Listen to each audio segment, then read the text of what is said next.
시청자 여러분 안녕하십니까? TV 뉴시스 동영상부장 우은식입니다. 아나운서 이하연입니다. TV 뉴시스에서는 새롭게 선보이는 뉴스 플랫폼 남산 데스크를 준비했습니다. 젊은 시각으로 세상을 바라보고 현장의 목소리를 생생하게 전해드리는 시간입니다. TV 뉴시스의 젊은 인턴 기자들과 PD들이 현실에서 마주하는 여러 이슈를 짚어보았습니다. 저희가 준비한 소식들 함께 보시겠습니다. 첫 소식입니다. 서울시의회가 고등학생 학원 교습 시간을 자정까지 연장하는 조례안을 추진해 논란입니다. 학습권 확대의 기회라는 목소리와 사교육을 부추긴다는 우려가 맞서고 있는데요. 김고은 기자가 보도합니다. 정지웅 서울시 의원이 발의한 이 법안은 현재 초중고 학생 모두 오전 5시에서 오후 10시로 묶여있는 학원 및 교습소 운영시간 규정을 초중학생은 그대로 두고 고등학생만 자정까지 허용하자는 것이 핵심입니다. 이때 적용 대상은 학교 교과 교습학원, 교습소, 개인과의 교습자 등입니다. 정 의원은 이번 개정 취지로 고등학생의 학습권 보장과 타 시도와의 형평성 확보를 들고 있습니다. 실제로 지역별 학원 운영 시간은 크게 차이가 납니다. 부산, 인천, 전북은 밤 11시까지, 강원, 대전, 충북, 충남, 경북, 경남, 울산, 제주는 자정까지 학원 교습이 가능합니다. 전남은 밤 11시 50분 사실상 자정까지 허용됩니다. 반면 서울을 비롯해 경기, 대구, 세종, 광주는 밤 10시까지만 교습이 가능합니다. 저는 지금 대치동 학원가에 나와 있는데요. 과연 학생들의 의견은 어떨지 직접 들어보겠습니다. 저는 반대. 12시에 끝나면은 집에 와서 간식 먹고 씻으면 거의 한두 시인데 다음 날 아침에 7시 반에 일어나야 되는데 수면 시간이 부족해질 것 같아서. 한마디로 말이 안 되죠. 우리가 먼저 보장해줘야 될 것은 학생들이 스스로 공부할 수 있는 시간을 택하고 자주적인 삶을 살 수 있도록 도와줘야 되는 게 우리 사회의 역할인데 학원의 입장에서 로비의 결과로 이루어진 흐름이라고 보거든요. 학생은 정당의 어떤 입장을 대변하는 경쟁의 도구가 아니라 존엄한 인간으로서 존중받아야 되는 존재라고 생각을 하거든요. 이번 조례안은 즉각 철회돼야 되고 하지만 학생들의 의견이 많이 갈리고 있습니다. 조례안에 찬성하는 학생들도 덜어 나오고 있는데요. 과연 찬성 측의 의견은 어떨지 직접 들어보겠습니다. 학구열이 높다 보니까 이게 과열되는 것 때문에 원래 제한을 했었던 것 같은데 어차피 10시로 제한해봤자 학원들은 어떻게든 이렇게 남기려고 하니까 학생들을 원래 기존 법안이 효력이 거의 없다고 생각했어가지고 이번에 바꾸는 건 괜찮은 거라고 생각해요. 통계 자료를 봐도 12시에서 10시로 제한한 이후에 사교육비가 유의미하게 줄어드는 것도 아니고 수면 시간도 늘지가 않았어요. 사교육은 학교 교육에 대한 보안 교육인데 좀 더 충실하게 할 수 있는 방법이 있을까 하다가 이렇게 입장이 갈라지는 가운데 서울시 교육청은 다음 달 조례안을 심사할 예정입니다. 하지만 통과되더라도 학원 운영 시간의 권한은 서울시 교육감에게 있습니다. 이러한 상황에서 12시로 변경될지 10시로 유지될지 귀추가 주목됩니다. 지금까지 뉴시스 김고은이었습니다. 서울 청년 10명 중 7명 이상이 결혼하지 않는 시대. 하지만 예식장 예약은 수개월 전부터 꽉 차 있다고 합니다. 온라인의 비혼 시대 담론과는 다른 현실이 드러난 건데요. 결혼업계의 분위기를 박유현 기자가 짚어봤습니다. 요즘 청년들은 결혼을 하지 않는다. 비혼이 뉴노멀이다. 인터넷상에서 쉽게 볼 수 있는 말들이죠. 남녀 갈등, 결혼 혐오. 요즘 결혼은 미친 짓이다 라는 표현까지 등장하고 있습니다. 그런데 정말 현실일까요? 통계와 현장을 보면 사뭇 다른 풍경이 펼쳐지고 있습니다. 온라인에서는 결혼을 비난하는 표현들이 흔합니다. 결혼은 손해다. 요즘 누가 결혼하냐. 남녀 갈등 때문에 못한다는 말들까지 등장합니다. 이런 말들을 보면 대부분의 청년들이 결혼을 선택하지 않는 것처럼 보입니다. 하지만 현실의 통계를 보면 정반대의 풍경이 보입니다. 지난해 혼인 건수는 22만 2천 건, 전년 대비 14.8% 증가로 1970년 통계 작성 이후 역대 최대폭 증가입니다. 현장 체감은 더 극적입니다. 서울 유명 예식장은 내년 상반기 예약이 이미 마감됐습니다. 주말 황금 시간대는 약 1년 전에서 2년 전에 예약해야 한다는 말까지 나옵니다. 이처럼 예식장 예약이 어려워진 배경으로는 코로나19 이후 폐업 등으로 전체 예식장 수가 줄어든 데다 주말과 특정 시간대에 수요가 몰리는 구조적인 쏠림 현상이 가장 크게 작용한 것으로 분석됩니다. 아무래도 가성비 좋은 식장을 예약하려고 찾아봤는데 그 자리가 없다고 하더라고요. 요즘에는 적어도 1년 반 전에는 예약을 해야지 원하는 식장에서 올릴 수 있는 것 같고. 웨딩 촬영도 인기 있는 스튜디오는 예약이 힘들어서 1년 전에는 미리 계약해야 한다던데. 예식 전쟁이 일어나는 현실과 달리 결혼을 포기한다는 인터넷상의 말들. 이러한 현실과의 괴리에 대해 한 전문가는 허구의 프레임일 수 있다며 부정적 표현들이 실제 청년들에게 미칠 영향에 대해 우려를 표하기도 했습니다. 이렇게 젠더 갈등을 하는 거 있잖아요. 남성 청년이나 여성 청년이나 모두 저는 이용당하고 있다는 생각이 더. 청년들이 결혼을 포기할 때 결혼 안 한다고 하는 그 통계가 결혼을 하지 말아야 한다, 안 하는 것이 좋다라는 응답이 있거든요. 이 응답률은 10%도 안 돼요. 지금 20년 넘게. 나머지는 결혼을 할 수도 있고 안 할 수도 있다라는 식으로 대답을 하고 유보적 입장으로 얘기를 하고 있어요. 그러니까 기성세대들이 이거를 굉장히 자의적으로 해석한 거죠. 온라인 공간에 과장된 갈등 표현과 혐오 표현만 본다면 청년들이 결혼 자체를 거부하는 것으로 보입니다. 하지만 실제 현실은 청년 세대가 결혼을 정말로 하지 않고 싶어 하는 것이 아니라 조건이 갖춰지면 결혼을 선택하는 세대라는 것을 보여줍니다. 결혼율과 출산율을 끌어올릴 해법은 최근에 공공예식장 확충과 웨딩 정찰제 시행에서 나아가 주거, 육아, 일자리와 같은 현실적 인프라를 구축하는 것입니다. 갈등의 프레임이 아닌 현실을 기반으로 한 정책과 담론이 필요한 시점입니다. 서울 주요 대학가의 주거비가 날이 갈수록 오르면서 대학생들의 한숨이 깊어지고 있습니다. 방구하기 전쟁이라는 말이 나올 만큼 월세와 관리비 앞에서 선택의 폭은 더 좁아지고 있는데요. 학업보다 주거 걱정이 먼저인 대학가 현장을 남아진 기자가 다녀왔습니다. 대학가 월세가 심상치 않습니다. 대학생들은 오르기만 하는 월세에 큰 부담을 느끼고 있습니다.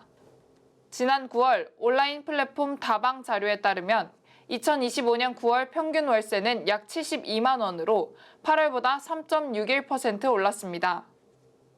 연세대학교에 재학 중인 송 씨 역시 사정이 다르지 않습니다. 이번 학기 기숙사에 지원했었는데 떨어져가지고 학교 주변에 있는 월세방을 구하려고 하니까 가격도 너무 비싸고 매물도 잘 없더라고요. 지금은 그냥 근처에 할머니 댁에서 지내고 있는데 또 다음 학기에는 어떻게 해야 될지 좀 고민이 많이 됩니다. 제 주변 친구들도 요즘 다들 좀 비슷한 주거 고민을 하고 있는 것 같아요. 감당하기 어려운 월세에 아르바이트 시간을 늘려보기도 하지만 학생들에게는 한계가 있을 수밖에 없습니다. 공부랑 알바를 여러 개를 하고 있는데 그거를 또 같이 하는 게 쉽지가 않더라고요. 그리고 이제 제가 4학년이 돼서 취업 준비나 아니면 미래 진로 설계나 이런 것도 해야 되는데 이런 것들을 다 어떻게 좀 같이 할 수 있을지 고민이 많이 됩니다. 월세 고공행진은 지난 수년간 지속돼 왔습니다. 2020년 3월부터 2025년 9월까지 서울시 원룸 월세는 전반적으로 꾸준히 상승세를 보였습니다. 코로나 이후부터는 이제 금액이 올라가기 시작했는데 보통 생각하고 계시는 거에서 뭐 적게는 5만 원, 10만 원, 많게는 뭐 20만 원 이상 이렇게 차이가 나면 다른 데도 그럼 보고 기여하고 보통 돌아가시는 편이시고 월세 뒤에 관리비라는 게 붙잖아요. 근데 그런 관리비들도 사실 소폭 계속 상승하고 있는 중이에요. 계속되는 월세 상승 속에서 학생들은 학업과 생계를 동시에 감당해야 하는 현실에 놓여 있습니다. 뉴시스 남하진 기자입니다. 국민연금이 올해만 200조 원이 넘게 벌어들이면서 화제가 되고 있습니다. 주식 투자를 대폭 늘린 결과로 알려졌는데요. 한편에선 너무 공격적인 투자가 아니냐 이런 걱정도 나옵니다. 국민연금 운용 상황과 최근 바뀐 연금 제도까지 남아진 기자와 이야기 나눠보겠습니다. 어서 오세요. 국민연금이 200조를 벌어들였다고요? 어떻게 이런 호재가 있었던 건가요? 네, 국민연금은 2025년 10월 말 기준 운용자산 1,400조 원을 돌파하며 올해만 200조 원 넘는 놀라운 투자 수익을 기록했습니다.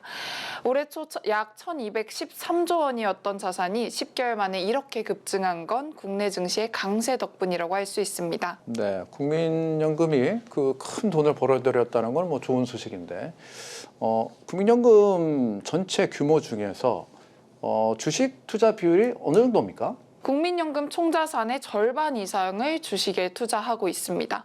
이런 공격적인 투자는 사실 이번이 처음인데요. 올해 6월 말 국민연금 적립금은 약 1,270조 원 가량이었습니다.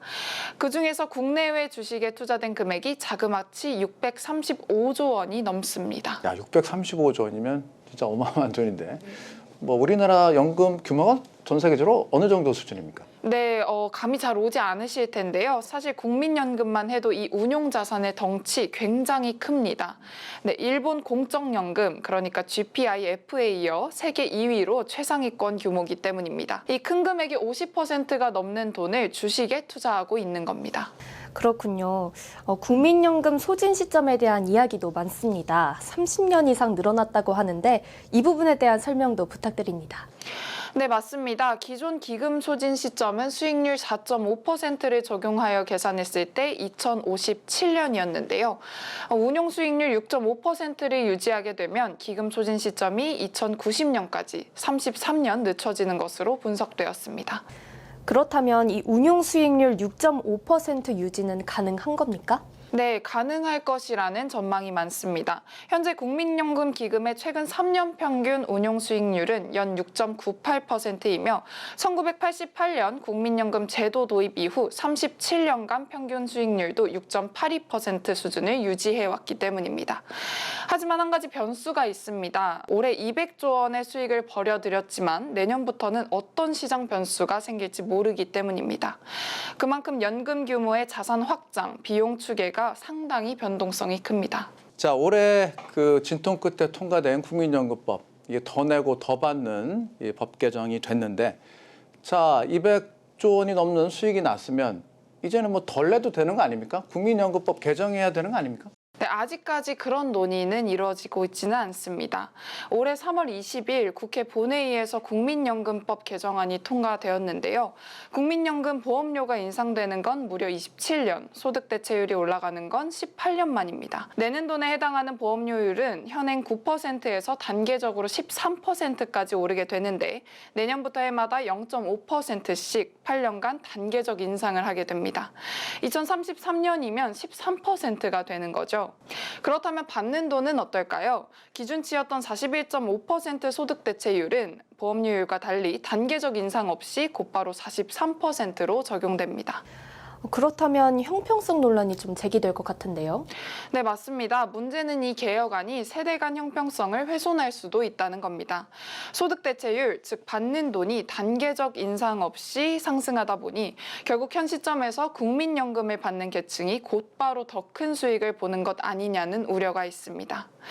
국민연금이 과감한 주식 투자 전략으로 사상 최대의 수익을 냈지만 이 전략이 지속적으로 가능한지는 여전히 시장 변수라는 그림자가 드리워져 있습니다. 안정성과 수익성 사이에서 균형을 어떻게 잡을지 앞으로도 면밀한 감시가 필요하다고 봅니다. 네, 오늘 남아진 기자와 함께 국민연금의 최근 투자 성과와 우려까지 짚어봤습니다. 국민연금이 우리 미래와 직결되는 만큼 앞으로 어떻게 움직일지 계속 지켜봐야겠습니다. 네, 수고하셨습니다. 새벽 배송을 둘러싼 논쟁이 다시 수면 위로 떠올랐습니다. 노동자와 소비자, 기업 사이에 균형점을 찾기란 쉽지 않아 보이는데요. 논란의 본질이 무엇인지 박유연 기자가 전해드립니다. 새벽 배송을 둘러싼 논란은 오래됐습니다. 세계보건기구 산하 국제암연구소는 장기간의 야간 노동을 2A급 발암 요인으로 분류합니다. 생체 리듬을 깨는 노동이 수면장애, 심혈관 질환, 우울증, 암 위험까지 높인다는 건 과학적으로도 반박하기 어렵습니다. 새벽 배송의 확대가 결국 누군가의 건강을 대가로 유지되는 것 아니냐는 우려가 현실인 겁니다. 하지만 이 문제는 단순히 편리함과 건강의 대립이 아닙니다. 새벽 배송 노동자 상당수는 내 밥줄 끊지 말라는 절박한 목소리를 냅니다. 이들에게 새벽 배송은 좋은 일자리가 아니라 다른 선택지가 없기에 남는 최후의 선택지입니다. 진입장벽이 낮고 소득이 일정하다는 이유로 건강이 후순위 선택지가 되는 겁니다. 결국 새벽 배송 논쟁은 노동자의 건강을 지켜야 한다는 원론과 그럼 나는 어떻게 먹고 사느냐는 생존의 반발이 정면으로 부딪히며 논의가 감정의 대립으로 흘러갑니다.